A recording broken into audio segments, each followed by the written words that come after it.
Salve turma, sejam bem-vindos a mais um vídeo aqui do Chavecode no curso Dominando Estruturas de Dados 1 e a partir desse vídeo nós estudaremos agora como compilar códigos na linguagem C, como compilar projetos na linguagem C. Então nós iremos do básico até o avançado, tá bom? Nessa trilha de videoaulas aqui do curso de Estruturas de Dados 1. Então esse e os próximos vídeos são opcionais, tá? Mas eu fortemente indico para quem estiver trabalhando com o sistema operacional Linux ou o Mac também. Provavelmente você que está trabalhando com Windows está usando alguma IDE que já faz toda a compilação para você, então talvez esses vídeos não sejam muito interessantes. Mas para você que está no Linux ou no Mac, eu recomendo fortemente que você acompanhe e domine essa arte de compilação, essa arte de compilar códigos. Ao final desses vídeos, né, sobre esse assunto, nós teremos aí um esqueleto de um projeto em C, bem robusto, tá? Bem profissional, que nós utilizaremos esse esqueleto até o final do curso, tá bom? Então, nos próximos vídeos, quando nós veremos a nossa primeira estrutura de dados mais complexas, listas ligadas, a gente já vai a partir desse projetinho, dessa biblioteca de códigos que nós teremos. Um detalhe, aqui na descrição desse vídeo você tem um link completo para a playlist de todos os cursos todos os vídeos desse curso e também um link para o repositório no GitHub, onde você encontra todos os códigos desenvolvidos nesse vídeo. E por fim, deixa seu like, se inscreva no canal, compartilhe com seus amigos este vídeo. Muito bem, eu tenho aqui, criei uma pasta aqui no nosso repositório chamado Compilando Código C, e eu tenho já uma pasta chamada Vídeo 01, porque eu vou dividir os códigos aqui por vídeo, tá bom? Para facilitar o estudo de vocês. Aqui em Vídeo 01, o que eu fiz foi o seguinte, eu compilei os arquivos que nós trabalhamos até os vídeos passados, ou seja, nosso primeiro tipo abstrato de dados, que é o nosso float vector, e um programinha que usa esse tipo abstrato de dados. Eu também coloquei outro tipo abstrato de dados que eu codifiquei, que é o MyTime, que basicamente ele traz algumas funções de cômputo de tempo, né, para medir a performance de trechos de código. Eu não vou entrar muito em detalhes aqui do que faz ao certo esses arquivos aqui, porque eu os utilizarei apenas para fins de compilação, a fins didáticos nesse tópico. Então o que eu vou fazer aqui, pessoal, vai ser o seguinte, eu vou iniciar criando aqui uma subpasta chamada exemplo01, que eu vou entrar nessa pasta e eu vou criar aqui, não vou usar nenhum dos códigos anteriores, eu vou criar aqui um teste.c ou um app, ou um programa, não vou colocar teste.c mesmo, que vai ser um programa simples na nossa tela. Então vai ser um int main sem nenhum parâmetro, return 0. Eu vou simplesmente dar um puts chamado hello, tá? Vou colocar um hello na tela. O puts ele está dentro da biblioteca de códigos stdio.h. Então beleza, um código super simplesinho só para a gente compilar. Então como nós vimos desde o comecinho desse curso, para compilar um programa em C, um programa bem simples assim que não tem dependência, basta que eu chame o meu compilador, no caso aqui o GCC, e eu falo, GCC, compila para mim esse programa chamado teste.c e gera para mim uma saída. E essa saída é o nome do programa, né, do arquivo binário que você vai gerar. Então deixa eu aumentar um pouquinho aqui. Então você poderia ter qualquer coisa aqui, qualquer coisa que vai funcionar. Então ele copia, opa, faltou um ponto e vírgula aqui, já deu um erro, deixa eu colocar um ponto e vírgula aqui. Então se eu voltar agora para compilar, ele compilou ls para listar, ele mostra aqui que nós temos um código binário chamado qualquer coisa e ele funciona. Então é simples assim, se você tiver um programa muito simples, sem dependências, basta que você faça isso, mas a convenção que nós temos usado aqui nesse curso é usar o mesmo nome do arquivo, o mesmo base name do arquivo de compilação, só que no caso do programa, mas sem a extensão. Eu tenho usado isso, então seria teste sem o ponto C, então eu posso usar o teste e aqui funciona. Então esse é o exemplo mais simples para você compilar, né? Então rapidamente, deixa eu voltar aqui. Então recapitulando, muito rapidamente, GCC compila para mim esse programa, né? Que esse arquivo teste.c que tem um programa, tem uma main lá dentro, e gera para mim um arquivo de saída chamado teste. Então a gente pode fazer dessa maneira. Se você não passar nada, pessoal, olha só o que ele gera. Ele gera para você um arquivo chamado a.out. Então, se você não passar nada, não passar o nome do arquivo de saída, ele gera para você esse arquivo, que se a gente executar também dá o nosso hello. Então, bem simplesinho esse caso aqui. Agora vamos criar um exemplo 2, onde nesse exemplo 2, eu vou querer compilar códigos, tipos abstratos de dados que eu codifiquei, tá? Não necessariamente nesse momento programas que usem esses tipos, tá bom? Então o que eu vou fazer? Eu vou copiar aqui o float vector.c e .h, vou copiar os dois aqui, eu tenho isso. Então para fazer a compilação, pessoal, basta que eu faça o seguinte, então eu tenho meu tipo abstrato de dados aqui, eu quero compilar esse código aqui, né, que é o source file, que está implementando as especificações do tipo abstrato de dados que estão no nosso header file, nosso arquivo de cabeçalhos.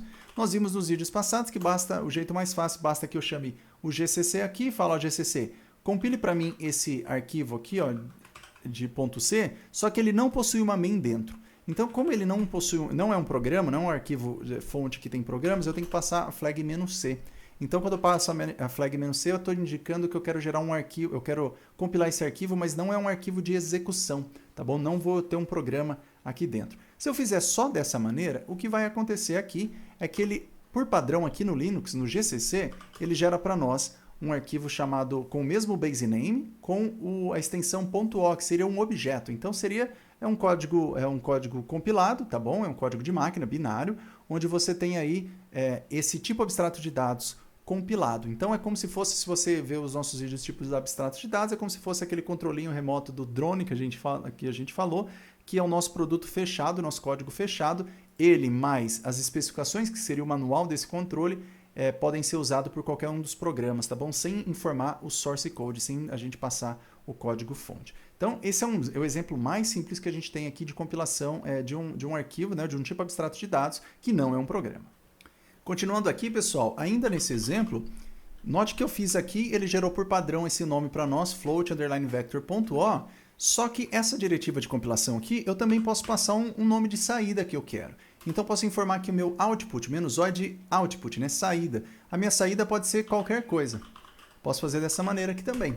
E ele gera para mim esse código compilado, né, do meu tipo abstrato de dados com esse nome aqui, que pode ser um nome qualquer. Isso aqui também funciona. Se você informar isso, mas isso também é para funcionar essas especificações. Mas, por padrão, nós utilizaremos aqui nas nossas compilações, quando for compilar um tipo abstrato de dados, nós utilizaremos exatamente o mesmo base name com a extensão -o. É isso que nós faremos nesse curso, tá bom?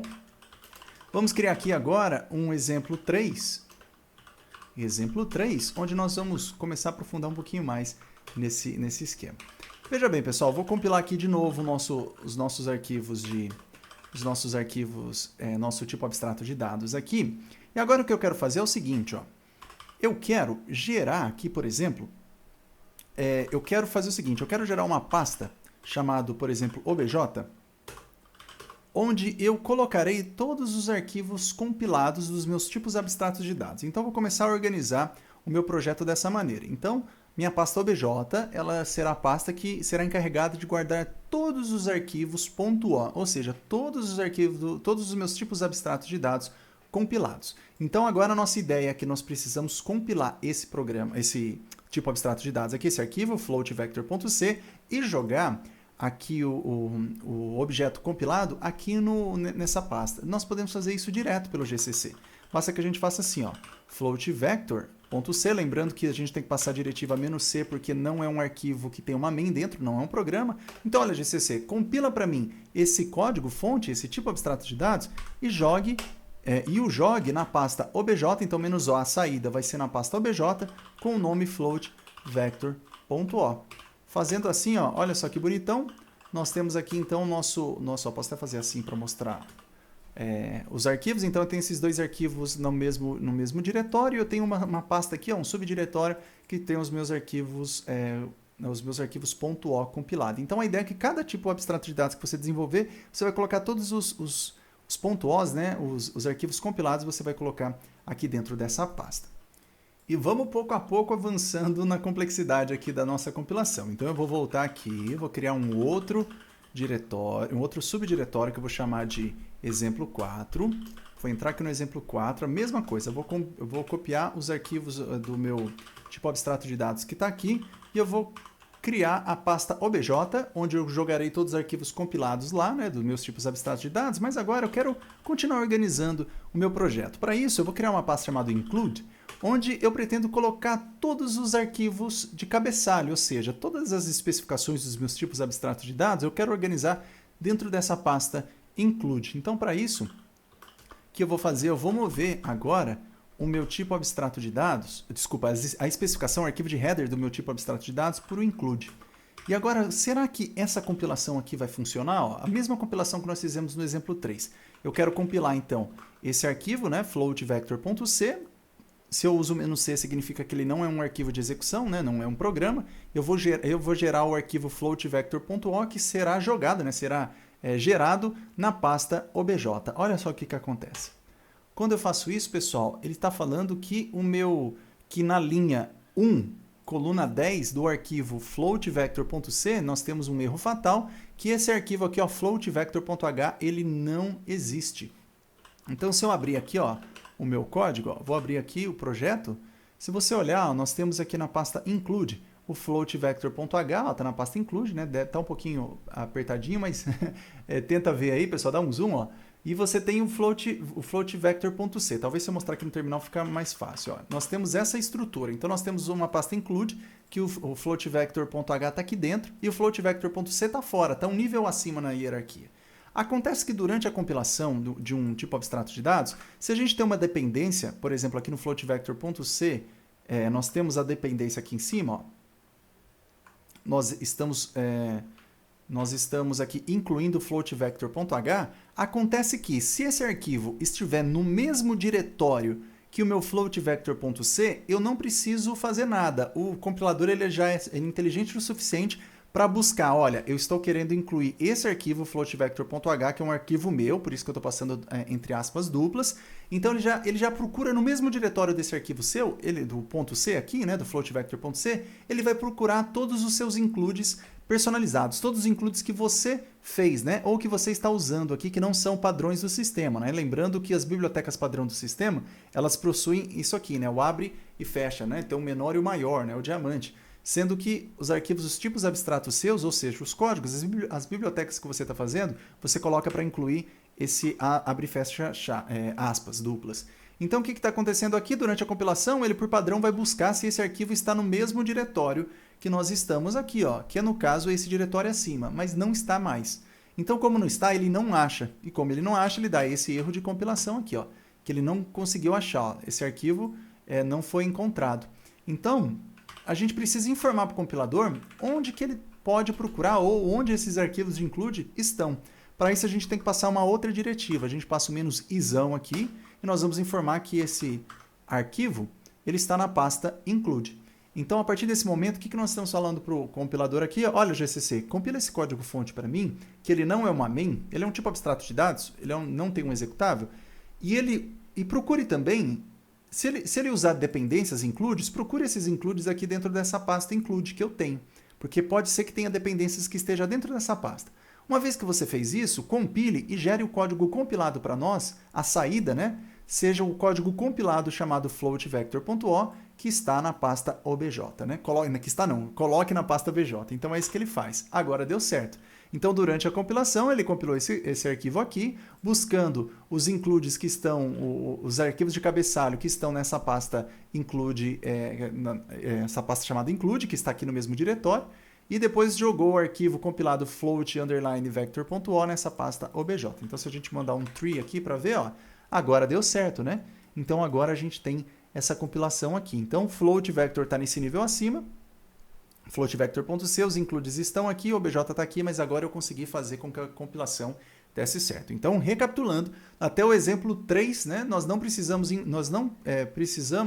informar a pasta onde pode estar os arquivos de include, porque todos estavam no mesmo diretório. Se está no mesmo diretório, o compilador ele é inteligente o suficiente para procurar no mesmo diretório arquivos de cabeçalho que podem ser dependências, né, do arquivo que você está compilando, o arquivo .c que você está compilando. Uma vez que você não tem os arquivos .h no mesmo diretório dos seus arquivos .c, você precisa informar para o seu compilador, no caso aqui o GCC, onde ele deve procurar, em qual pasta ele deve procurar esses arquivos .h durante a compilação. Então, basicamente, é isso que a gente está fazendo agora. Muito bem, pessoal, assim já está chegando nos 15 minutos, eu encerro esse primeiro vídeo de compilação em C, tá bom? Temos vários outros vídeos ainda pela frente para abordar esse tópico. Então, estamos indo passo a passo até chegar numa compilação super avançada que a gente vai ver no finalzinho dessa série de videoaulas. Então, se você está gostando, deixa o seu like, se inscreva no canal, nos vemos no próximo vídeo.